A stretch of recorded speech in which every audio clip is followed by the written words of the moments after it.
看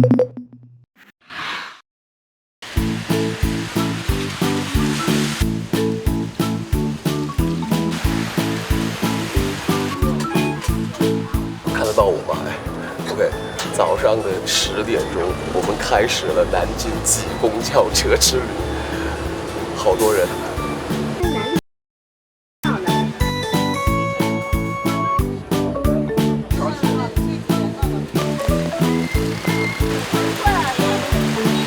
广州人很喜欢吃鸡，所以广州是一座鸡城。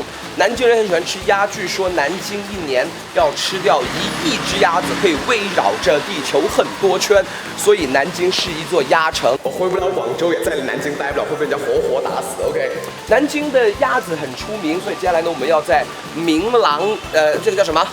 明瓦廊这边去找一家也是100年老店了，算是。据说它是从早上排队排到晚上的。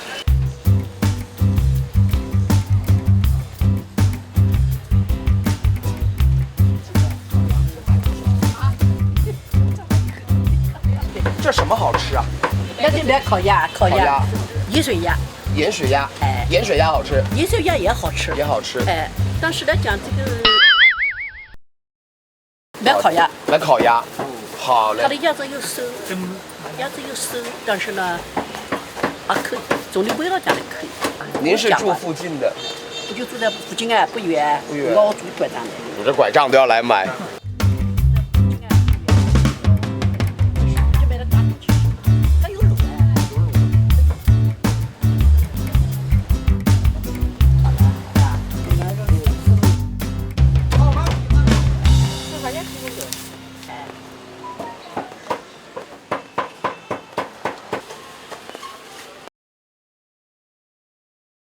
一下子，好不啦？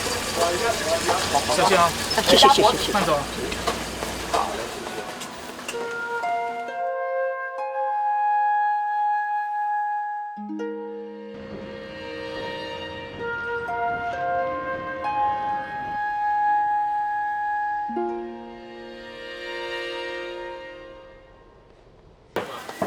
这边都是做街坊生意，就住附近的。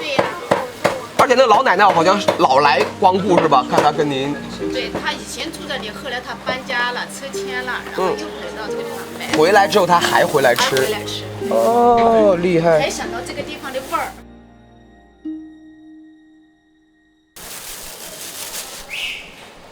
一打开袋子已经是流口水了。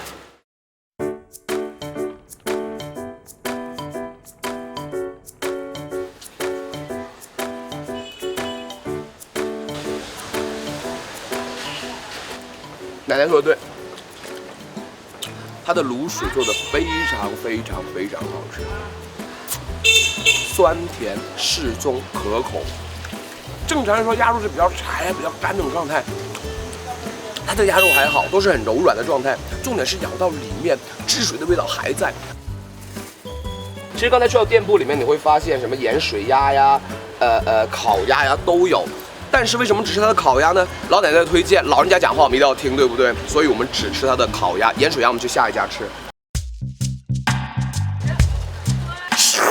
自带 BGM， 那边陈家鸭子店，陈家鸭子店呢，3代人都是在做鸭子来给别人吃的，这句话要说清楚。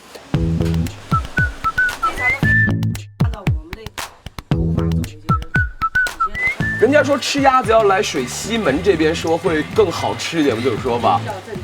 为什么呢？为什么比较正宗一点？以前鸭子是交通不太方便的时候，都是顺到水西门的这条河过来的，都赶过来的。所以鸭子比较多这边。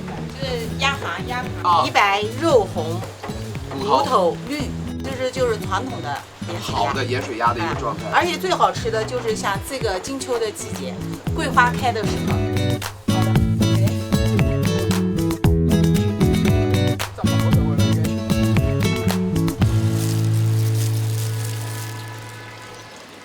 真的很喜欢它这个鸭皮能这么薄，这个我真的喜欢。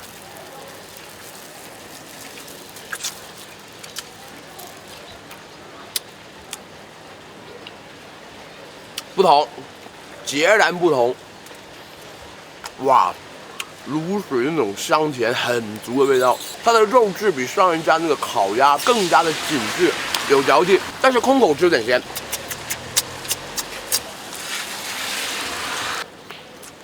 五的入味。还要腊肉啊？王家馄饨是这还要腊儿吧？肉啊？下班了。哎，他妈的要还是不要？刚刚那家关门了，所以换了在他附近的另外一家分店试试。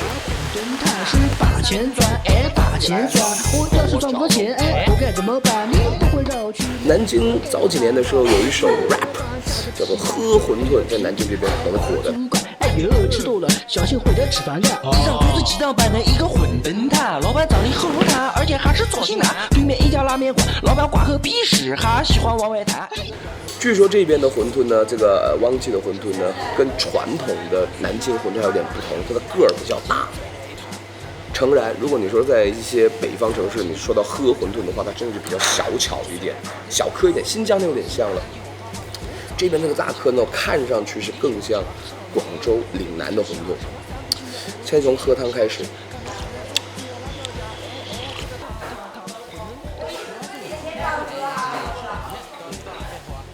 它这个馄饨的状态跟它的汤是如出一辙，基本上都是偏清淡的一种东西。我在广州、在东北、在新疆，我都吃过馄饨，但是跟这边的又都不一样。这边的馄饨的话，它的皮会更加厚一点，肉馅会相对少一点，但是它竟然出来的口感也不错，也没有影响说啊会很难吃啊，皮很硬啊，那不会，清清淡淡，如同江南女子的一个。我挺喜欢这种。你怎么的说？为了喝馄饨还特意买衣服。哎呦，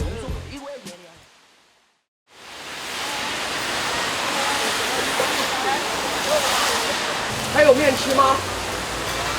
哦。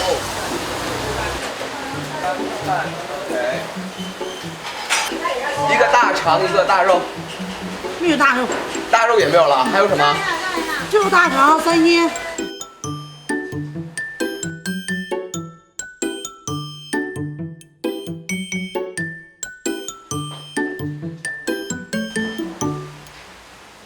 苍蝇店子去过无数，这家堪称一绝。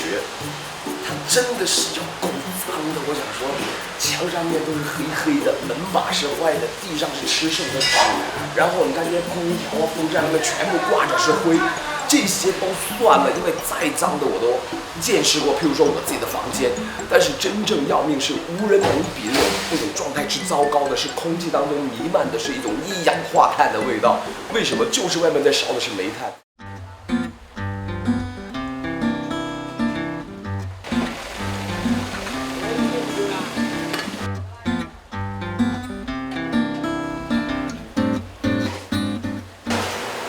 我特别想问一下，这个炉火用煤气会不会更加好一点呢？火力不可啊！而且那边我看到好像是熬的那个什么油那边，猪油，那成本高啊，拿花生油多好。它没有那个味儿。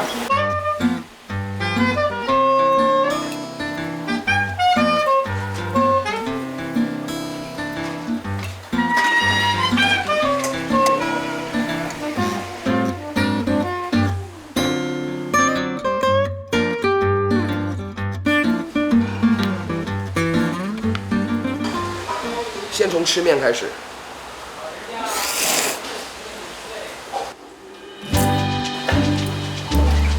今天吃到最好吃的东西。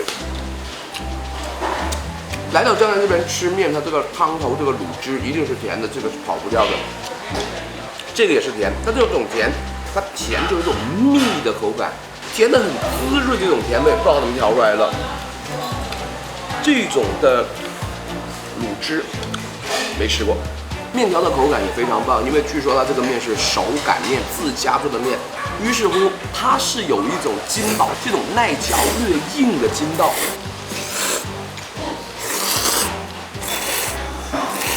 介乎于软跟硬之间刚刚好那种程度，我很喜欢这口面。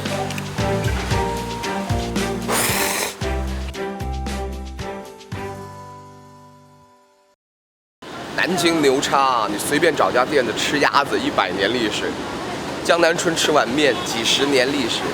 我发现真的是这样的，这边的人好像他对历史那份尊重是很多城市都没有的，所以就是这边的味道，它是有一种历史的所谓的厚重感存在。我可能刚才吃那碗面，30年前人吃就这碗面，一只鸭子100年前吃的鸭子也是这个味道，这个是我很喜欢跟很满足的地方。OK， 买些小手信的，想要的话关注品城记 video， 转发这条视频就好了，不值钱，心意。最后请你记住，姚大秋是要吃下全世界的人。